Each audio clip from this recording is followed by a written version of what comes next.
something mean if you don't. Not about you. Sorry. Okay, it is live. Good afternoon, everybody. It's Toasty here again today. Glad to have you back. Yesterday, no show. Look, I'm just not going to make Beaver get up and do graphics for games that are just absolutely horrible. Yesterday was one of the uglier slates on the board.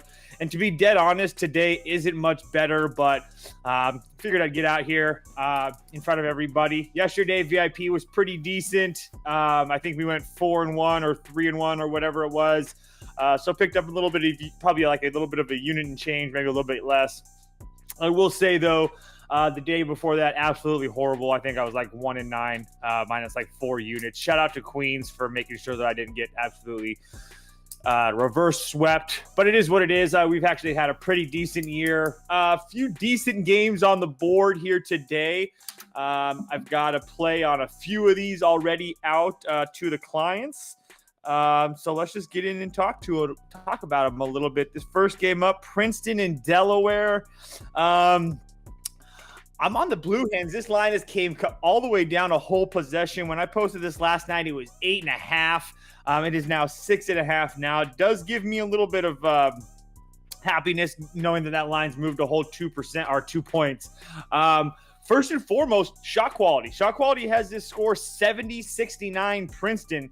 And they're a tool that I use almost on a daily basis to make my handicapping or to help me handicap. So that's obviously a good thing to start. And to be honest, I just really like how the Blue Hens have been playing right now. First and foremost, turnovers.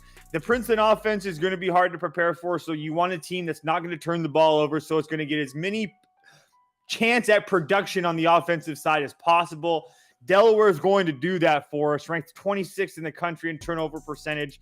29th in turnover percentage, while Princeton is 323 as far as taking it away.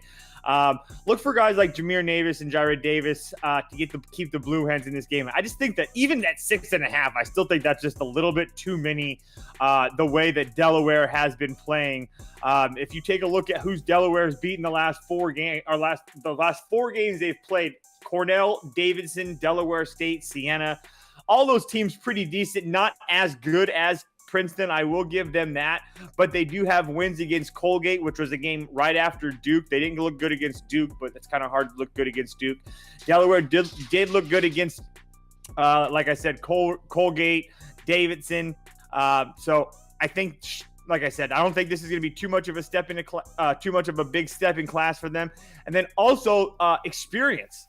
Delaware, a top 30 team as far as experience. Princeton, on the other hand, the exact opposite of that. Princeton on the experience side of the ball is 323. So again, that doesn't mean that they can't win and cover the game. I'm just saying that there's a lot of things that are going in the way of the Blue Hens. The only thing that's going to be an issue is the 3-point shooting, because the Blue Hens don't shoot 3-pointers at all. So if they do end up getting killed on the boards and possibly turning the ball over a little bit more, then they might have some problems. I just don't see that happening. I see points on both sides, but I'll take the 6.5 on the Blue Hens. Okay, word up. So just want to acknowledge something. We're having the same issue with the comments again. Thankfully, I'm learning OBS will call on Monday and Tuesday, so we will have comments going forward. But for today's show, we will not have comments. I just want to read one. Carlos said that he can't find the game on DK. I have to assume that's because you're in New Jersey. You cannot bet on New Jersey teams inside the state of New Jersey.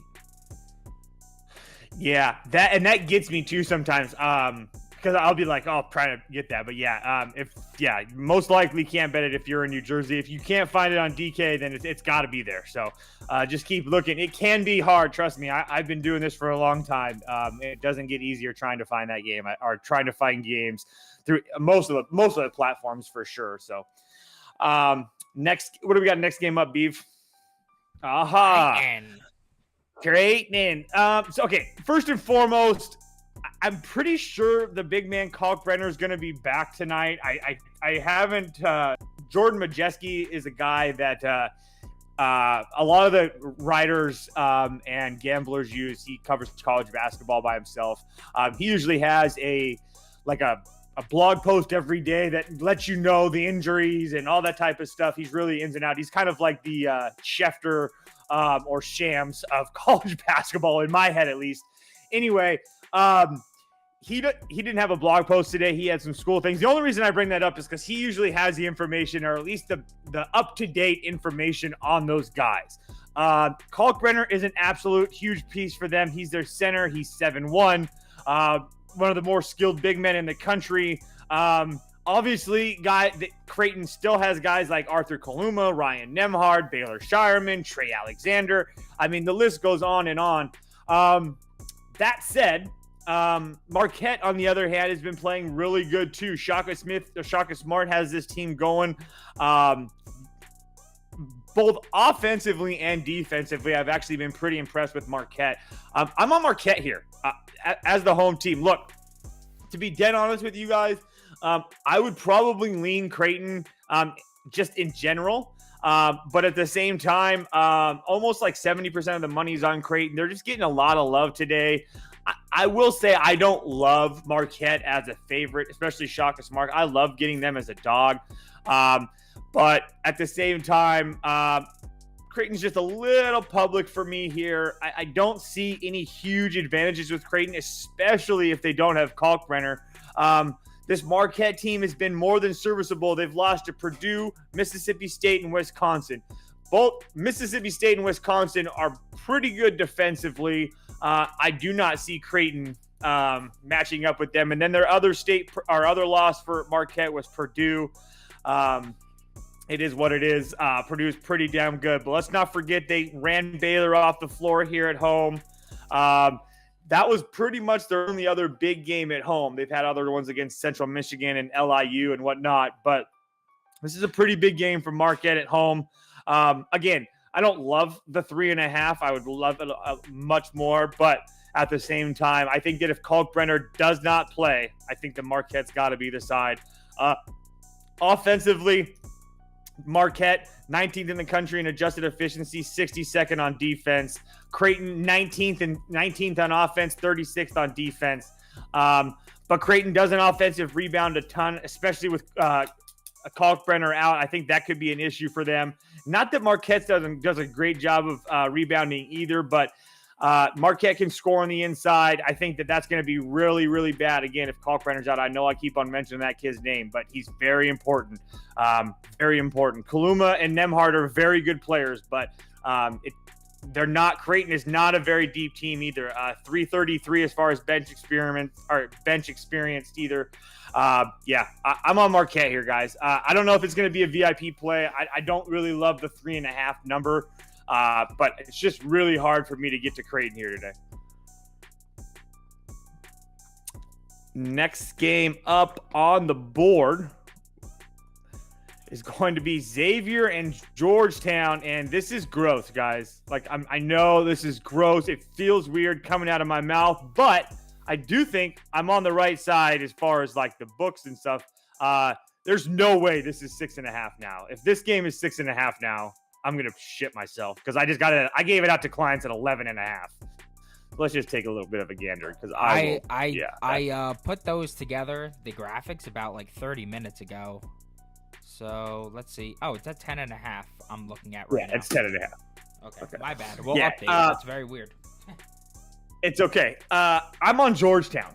I know it's gross. I actually kind of like the first half as well because Georgetown has been playing, and it's flipped. Xavier's the favorite, Beaver. But anybody that's watching this show is going to know that.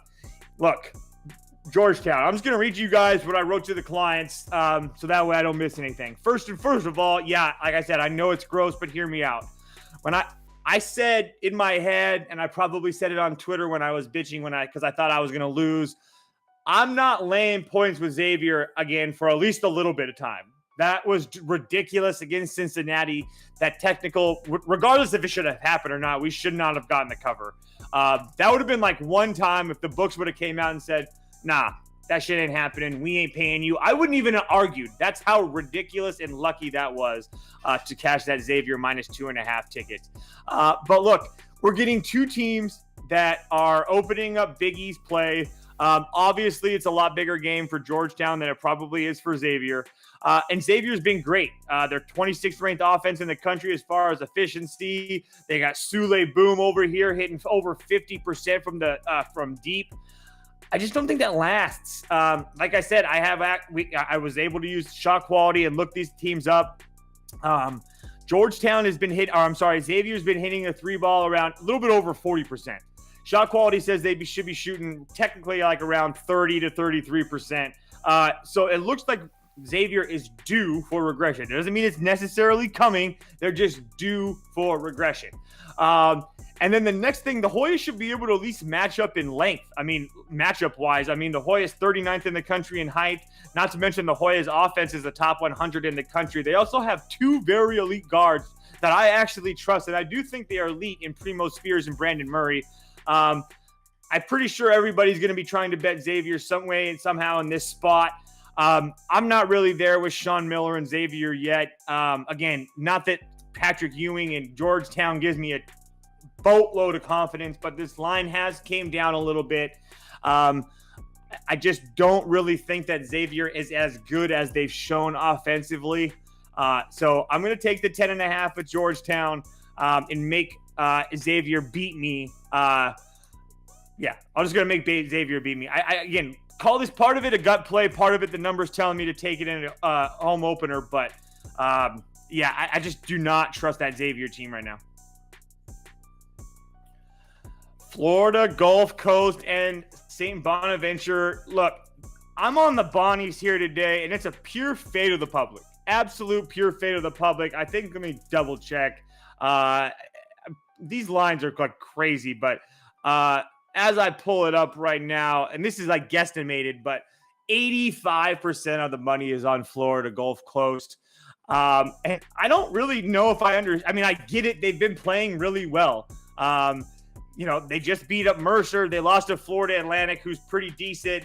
They've won, 7 out of 8 games. Their only losses on the year are to Tennessee, San Diego, and Florida Atlantic.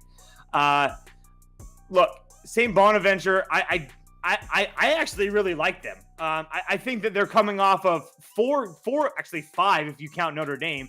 5 games where they've played pretty good competition that's as good, if not better, than Florida Gulf Coast. They went and beat Notre Dame. And they played Middle Tennessee and they beat them. They lost Buffalo, which I don't really understand how they lost that game. Maybe something was going on with them being sick or something. I'm gasping at straws there, but at the same time, I was shocked to see them lose that. They come right back and they beat Throttle, a Cleveland State team that I think is pretty damn good. And then their last time out, they lost to Iona. Iona, a very good basketball team, especially for mid-majors. And now St. Bonaventure is back at home against this Florida Gulf Coast team that's, again, admittedly played really good basketball over the last week and a half, 2 weeks. And a lot of the things that would make sense, like would tell you to bet Florida Gulf Coast. They're longer. They're more experienced. They shoot free throws better. But the issue for me with the Florida Gulf Coast offense is that they're a little reliant on the 3-ball. And what does St. Bonaventure do pretty damn well? They limit you from shooting 3 balls. St. Bonaventure is holding teams behind the 3-point line to 24.5%. That's good for 5th in the country. How does Florida Gulf Coast do when they're not shooting 3 balls very well? Well, their 2-point percentage, 48.3%. That's good for 229th in the country. So if their shots aren't dropping early and often against the Bonnies, a Bonnies team that's shown this year that they're kind of back. I've said it multiple times this year, tongue-in-cheek wise. Are the Bonnies back? We're going to find out a little bit more here today, but I tend to think they are. So I'm going to fade the public, and I actually kind of like this one. Give me the Bonnies minus the 2.5. I actually kind of like this one. So we'll see what happens, but nothing better knowing that I can fade like 85% of that money with a team that I already was kind of looking forward to.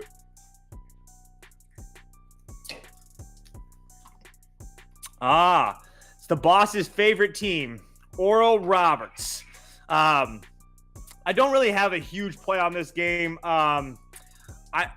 Missouri State's bad. Like that's the one thing that I can say. They're pretty damn bad. But they've played their last 3 games that they've played. Well, matter of fact, the last 5 games that they've lost, every loss that they've had is pretty decent. I mean, decent for them. I mean, BYU, UNC Wilmington, Ball State, Bradley, St. Mary's, IPFW, all those teams are, 150 or better. If, St. Mary's 17, Bradley 100. So Missouri State actually has a decent squad. Oral Roberts, on the other hand, 86th in Ken Palm, and has played a pretty decent schedule, a top 10 schedule, I might add. I'm sorry, a top 20 schedule, I might add. 3 losses on the year. Utah State, who's 39th. Houston, who's number 2, and like I said, in St. Mary's, they lost to St. Mary, or Oral Roberts lost to St. Mary's by 8. So that's a hard one. I'm taking Oral Roberts here. I don't really love the fact that I'm sure that everybody's going to be on them. Matter of fact, let's just check that really quick. Let's just check Oral Roberts money and see if it's anything crazy. Because if it's crazy, I wouldn't mind fading it. Yeah, it's 82% of the money's on Oral Roberts. So I would actually probably wait. I wouldn't lay with Oral Roberts myself now that I know that all the money's on them. Sorry for making you read that, Beaver. So I would lean Missouri State, but that's truly a fade of the public. Honestly, Missouri State's been pretty bad, but I will say they've played some hard teams. So maybe, just maybe, they can keep it in it. But again, it's all about Max Abmas for Oral Roberts. If he's going off and stuff, they might just win this game by double digits. But hard game to get to on either side for me. I don't really like laying double digits with an Oral Roberts defense that's, really pretty damn bad and allows 3-pointers.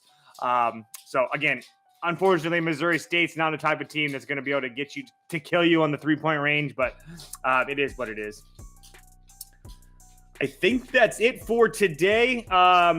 Pretty big day in college basketball tomorrow. Lots of really good games on. So we'll have a ticket out early. No show tomorrow. But we'll probably have shows starting on the weekends in the next couple of weeks, probably more or less in January after the New Year happens, but whatever. But remember, tomorrow, huge day. Indiana at Kansas, Alabama at Gonzaga, Houston at Virginia. And if you're in New York, 2 fantastic games. North Carolina at Ohio State, Kentucky at UCLA. We also got UConn, Butler, Tennessee, and Arizona. Jam-packed Saturday in college hoops. I will talk to you guys all on Monday. Good luck with your bets.